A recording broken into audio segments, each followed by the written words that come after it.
الدین الخالص. اعوذ باللہ من الشیطان الرجیم. بسم اللہ الرحمن الرحیم. وآتاکم من کل ما سألتموہ وَإِن تَعُدُّوا نِعْمَةَ اللَّهِ لَا تُحْصُوهَا إِنَّ الْإِنسَانَ لَظَلُومٌ کفار. میرے بھائیوں، کبھی اگر ہم اپنے آپ پر غور کریں، جتنی بھی پریشانی میں ہم ہیں، اگر صرف ہم اپنے وجود پر غور کریں، اپنی ذات پر غور کریں، ہماری ذات کے اندر بہت ساری نعمتیں ہم پائیں گے. دنیا میں ہمیں لگتا ہے، جب ہم پریشان ہوتے ہیں ہمیں لگتا ہے ہمارے پاس کیا ہے، لیکن ہمارے پاس بہت کچھ ایسا ہے جو کروڑوں لوگوں کے پاس نہیں.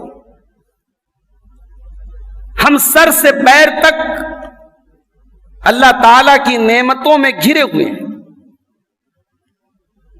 ہم سانس لے رہے ہیں، یہ اللہ کی نعمت نہیں ہے. ہمارے ہاتھ پیر صحیح سلامت، یہ اللہ کی نعمت نہیں ہے. اس خوبصورت دنیا کو اپنی آنکھوں سے دیکھ رہے ہیں، کہ اللہ کی نعمت نہیں ہے. ہمارا دل دماغ سب کام کر رہا ہے، یہ اللہ کی نعمت نہیں ہے. ہمارے جسم کے اعضاء پراپر طریقے سے کام کر رہے ہیں. کہیں بدن کی ایک انگلی، بدن کا ایک نس دب جاتی ہے، انسان پریشان ہو جاتا ہے. فلاں ڈاکٹر کے پاس، فلاں ڈاکٹر کے پاس، نیورولوجسٹ کے پاس، فلاں کے پاس، فلاں کے پاس. انسان کتنا خرچ کرتا ہے ایک نس دب جائے. ہمارا پورا بدن نہ جانے کتنی نسوں کے ذریعے چل رہا ہے. تو ہم اللہ تعالی کی ان گنت نعمتوں میں جی رہے ہیں. یہ الگ بات ہے کہ اللہ تعالیٰ کی لا تعداد نعمتوں سے فائدہ اٹھانے کے بعد بھی کتنے انسان ایسے ہیں جن کی زبان سے ایک مرتبہ بھی اللہ کا نام نہیں نکلتا، جو اللہ کا شکر ادا نہیں کرتے. اسی لیے اللہ قرآن میں سورہ ابراہیم کے اندر فرماتا ہے وَآتَاكُم مِّن كُلِّ مَا سَأَلْتُمُوهُ.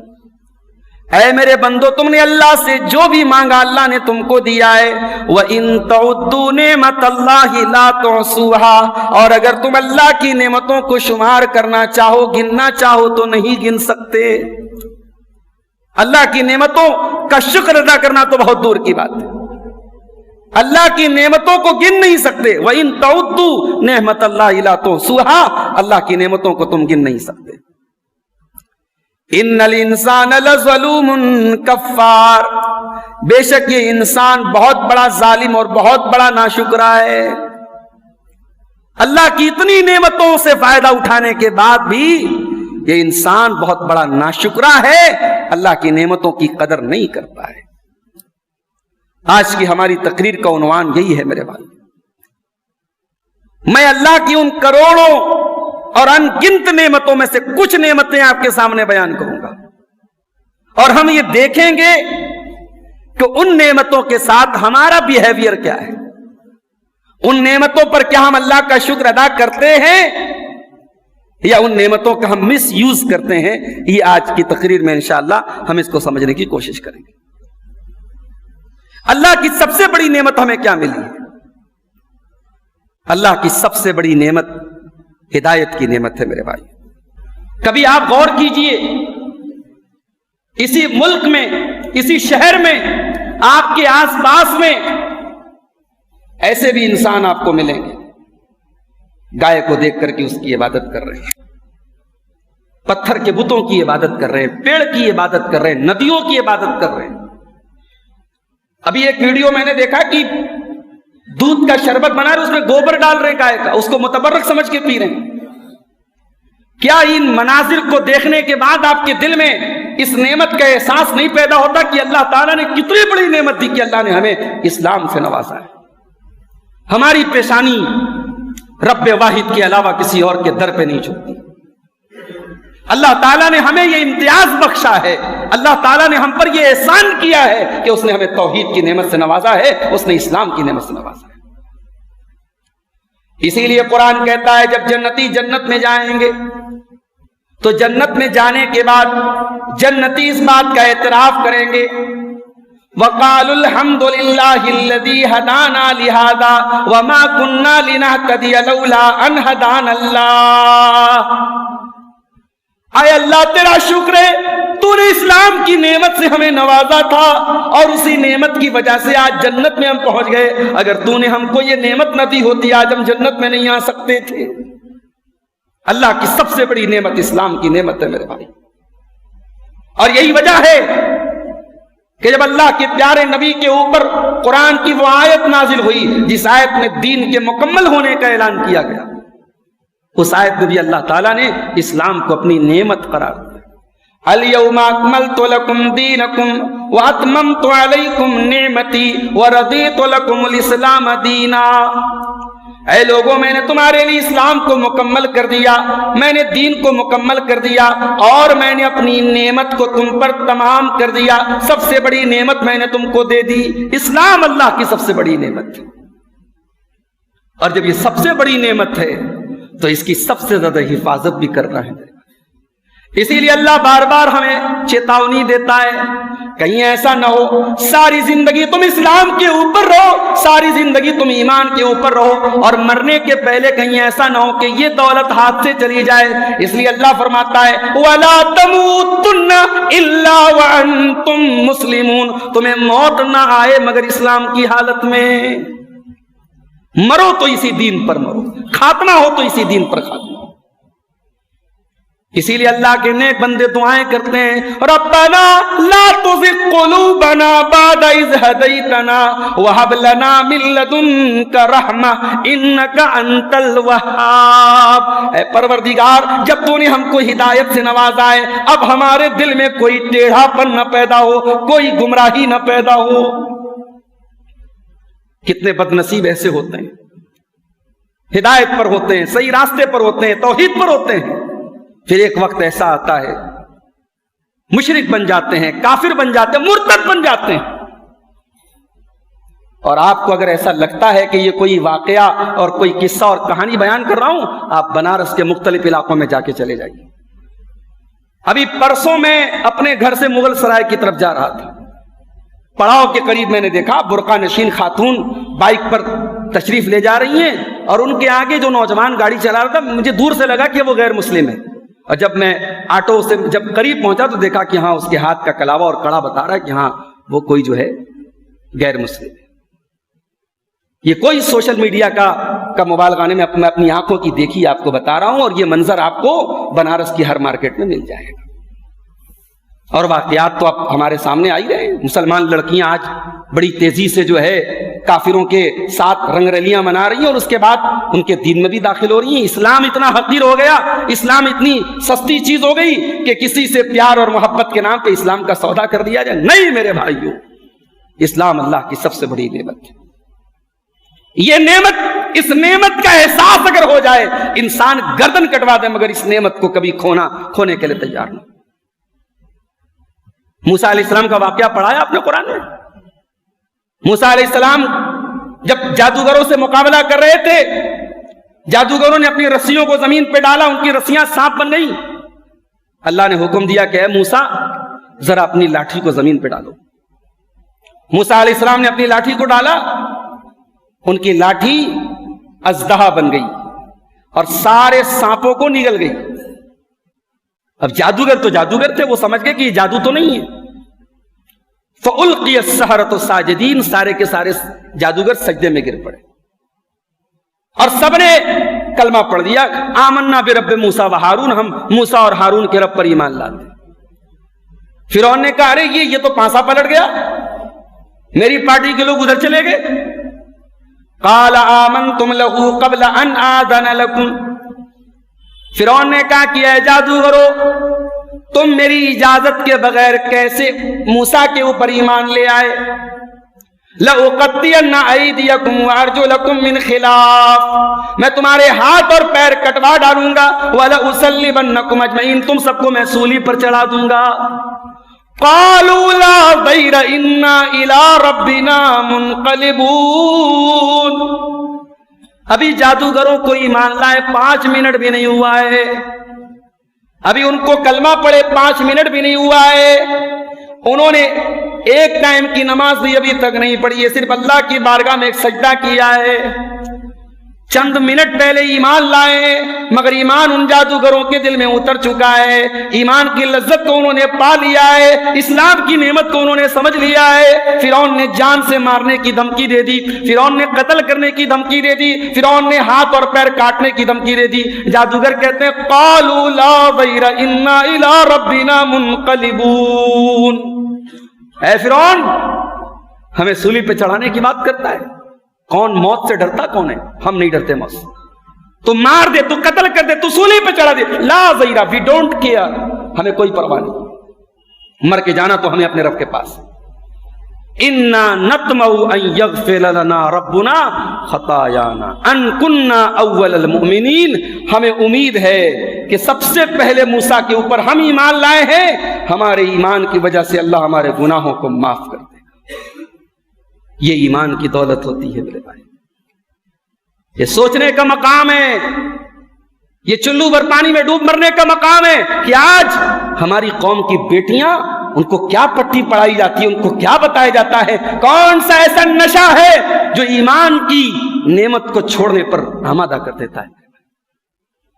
ایمان تو میرے بھائیوں وہ نعمت ہے،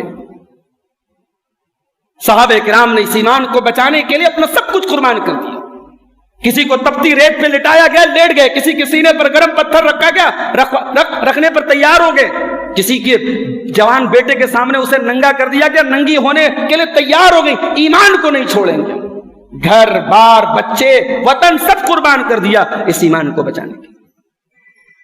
تو یہ سب سے بڑی نعمت ہے میرے بھائی، اور آج ہم اس نعمت کی ناقدری کرتے، ہمیں احساس ہی نہیں کہ اللہ نے کتنی بڑی نعمت سے ہمیں نوازا ہے۔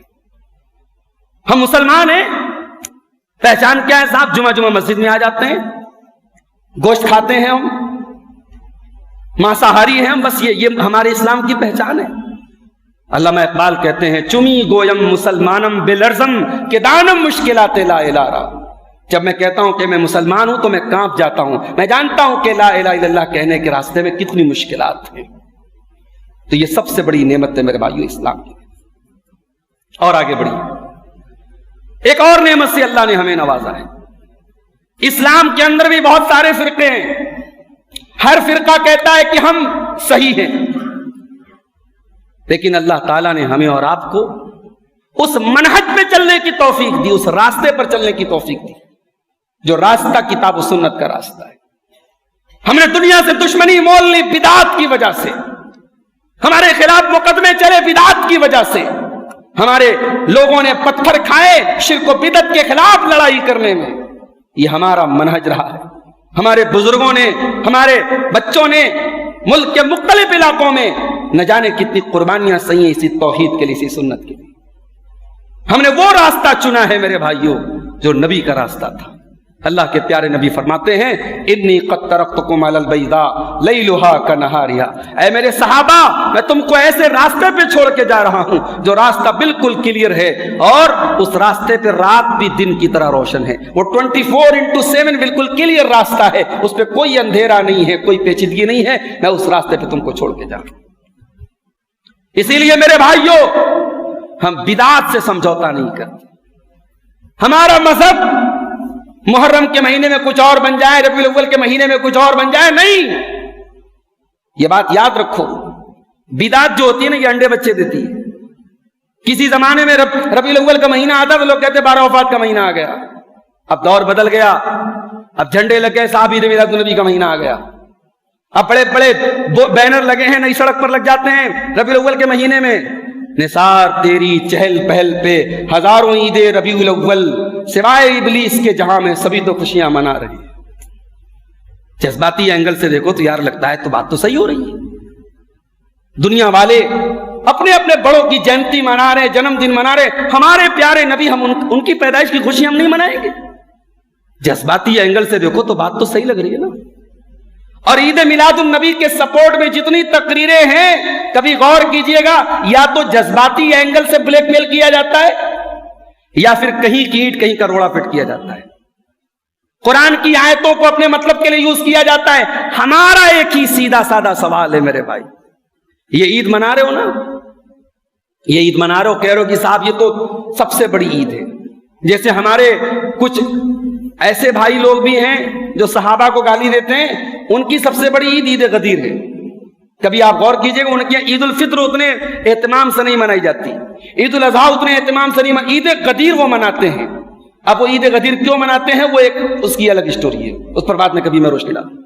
تو ہمارے بہت سارے بھائی کیا کہتے ہیں، صاحب سب سے بڑی عید تو عید میلاد النبی ہے، سب سے بڑی عید عید میلاد النبی ہے۔ قرآن میں کہیں ذکر نہیں ہے، نبی کی حدیثوں میں، بخاری اٹھا لو، مسلم اٹھا لو، ترمذی اٹھا لو، ابو داؤد اٹھا لو، حدیث کی کسی کتاب میں کتاب العیدین کا چیپٹر ملے گا، کتاب عید میلاد النبی کا چیپٹر آپ کو کہیں نہیں ملے گا۔ یہ کون سی عید ہے میرے بھائی، جو صحابہ نے نہیں منائی، جو تابعین نے نہیں منائی، اس امت کے بہترین لوگوں نے نہیں منائی، پیارے نبی نے نہیں منائی، نبی کے چاہنے والوں نے نہیں منائی، ان سے بڑے ہم نبی کے چاہنے والے ہو گئے۔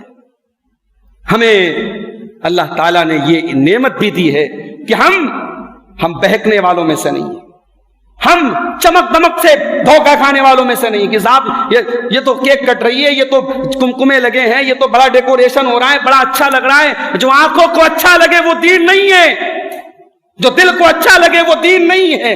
دین وہ ہے جو مصطفیٰ کو اچھا لگے، دین وہ ہے جو اللہ کو اچھا لگے، دین وہ ہے جو اللہ اور اس کے رسول سے ثابت ہو۔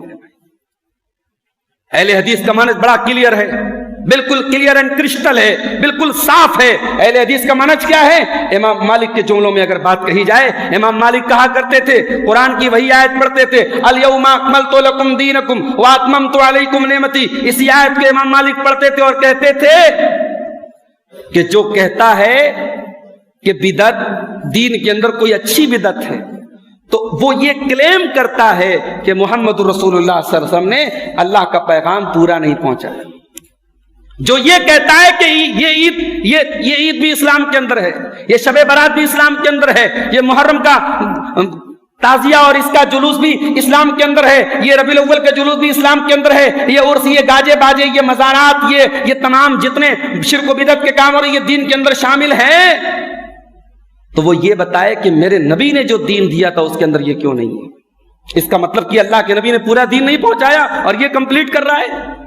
پھر امام مالک یہی آیت پڑھتے تھے اور کہتے تھے، ما لم یکن یومئذ دینا فلا یکون اليوم دینا، جو چیز اس وقت دین میں شامل نہیں تھی وہ آج بھی دین میں شامل نہیں ہو سکتی۔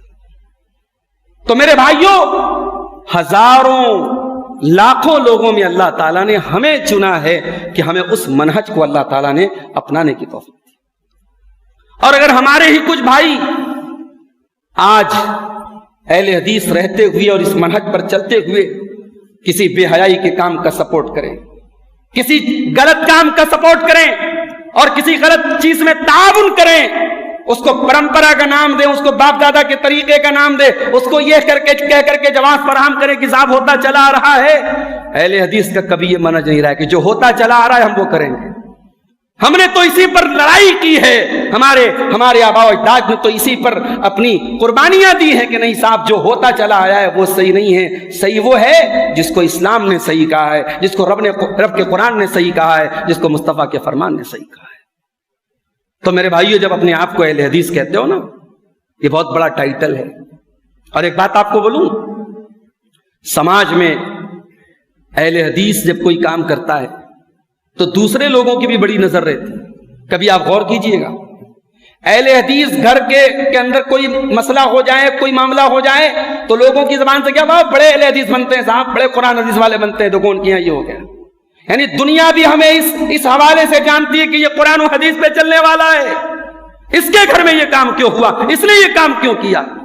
اس لیے اپنے نوجوانوں سے کہنا چاہتا ہوں، اپنے بچوں سے کہنا چاہتا ہوں، اس ٹائٹل کی حفاظت کرو، اس لقب کی حفاظت کرو، اس منہج کی حفاظت کرو، اور اگر آزاد زندگی گزارنا چاہتے ہو میلوں ٹھیلوں میں جانا چاہتے ہو, بے حیائی کے اڈوں پہ جانا چاہتے ہو, ہر حرام جگہوں پہ جانا چاہتے ہو, تو نکال کے پھینک دو اس ٹائٹل کو.